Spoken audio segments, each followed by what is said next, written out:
Hey guys, welcome back to the channel. Welcome back to my 20-year-old Bayliner, 2001 Bayliner Sierra 2655. It just happens to be my tiny home, my liveaboard. Hopefully that video is coming soon, but right now I'm just going to do a quick review of my engine compartment heater. Over there on the other side of that bridge is the Potomac. So we are just north of Quantico, Virginia, south of Washington, D.C. It's actually a beautiful day today. It's about mid-40s right now, so the temperature's good. But yeah, last week, the first couple weeks of January, almost all of January, we were plunged into some really cold, freezing temperatures. And living on this boat, and it's not just my problem, but all these other boats here. So all these other boats that are still in the water. So there's another marina over there. That next, well, there's two marinas. I don't know, it's hard to see those green scalloped tops. So those covered boat parking. Those boats, there are still some boats in the water in that part of that marina. But everywhere else, the next marina over has no boats in the water. And the area not under that covered section also has no boats in the water. But this marina, as you can see, there's boat. Plenty of boats in this marina still in the water. So one concern, just like mine, is preventing this engine from freezing and breaking the block. That would be a major problem, and if it did crack, you could allow water in and I could sink, so which is a fear. So what I did to prevent that, and also my water system. So my freshwater tank is down here. The water heater is there, and my pump. When I got this boat, the pump that was in it was broken, clearly from a freeze, water being in it. It froze probably in North Carolina.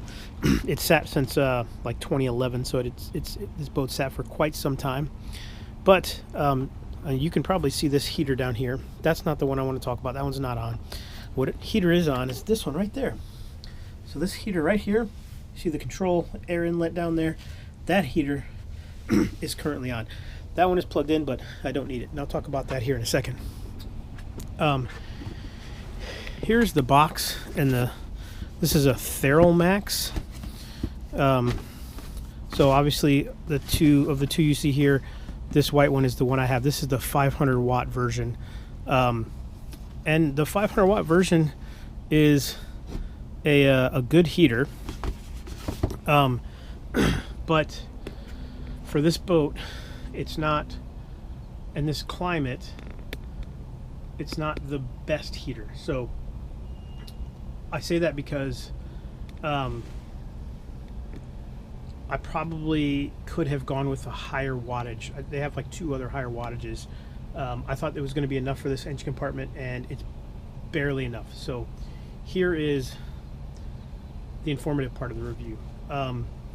Down to the mid-20s, even close to the low 20s, this heater does very well. So the last few weeks, the temperatures, just like now, have been coming up to above the freezing mark. And then at night and in the morning, we've been around 20 degrees, not quite 20, 25, 26, low 30s. The mid-20s and above, this heater is exceptional.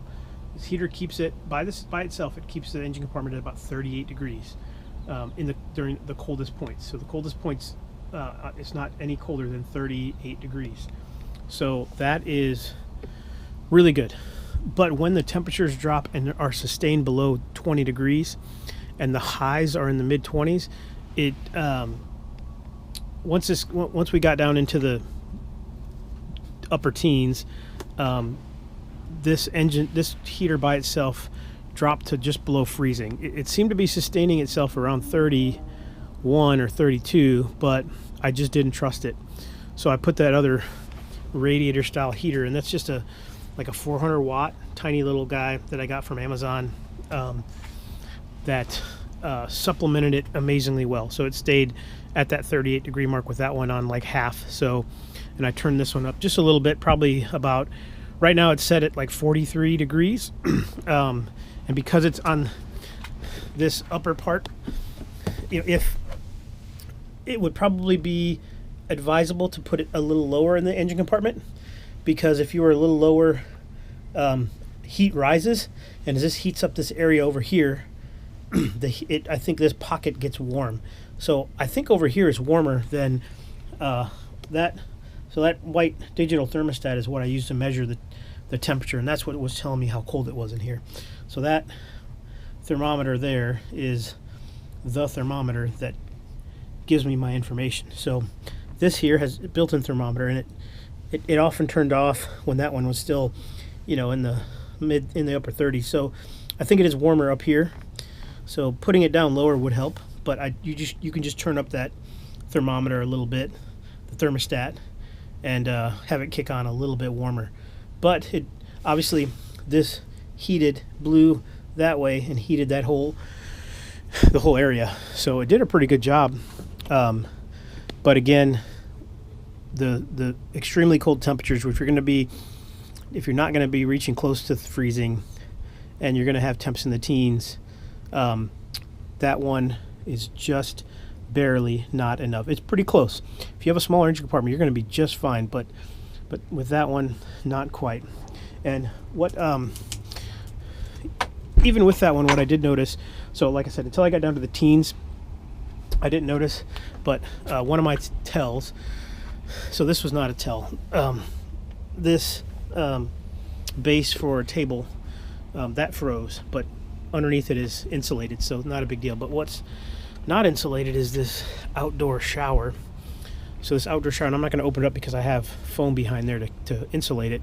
This cup holder, and there's a hole down here, and the hole allows water.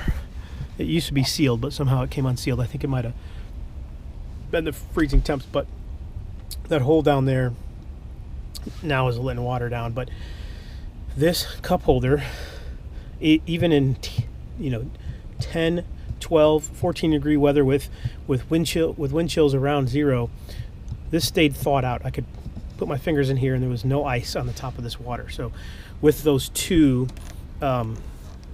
with the two heaters, and then obviously the one heater with the little bit warmer temperatures. So that was kind of the trick. That was my tell. Now obviously can't even see it, but there's no water in it because it's draining. But that was kind of comforting as I came in the boat every day and I saw that was still full of water and not ice, even when all this was iced over. So yeah, quiet evening. I could probably make more boat content here as the temperatures get warmer.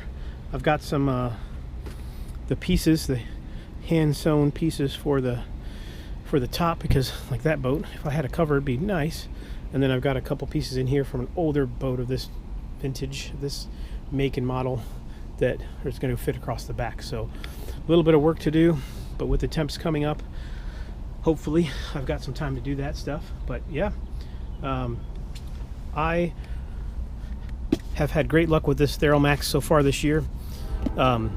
It seems to still be working just fine, and I'm super happy with it. So it is a cheaper engine compartment heater that you can get on Amazon. So yeah, if you're looking at this one, I absolutely recommend it. So if you're in the market for an engine compartment heater, hopefully this video gives you a little bit of info and helps you with your decision to buy one or not. But thanks for watching, and catch you guys on the next one.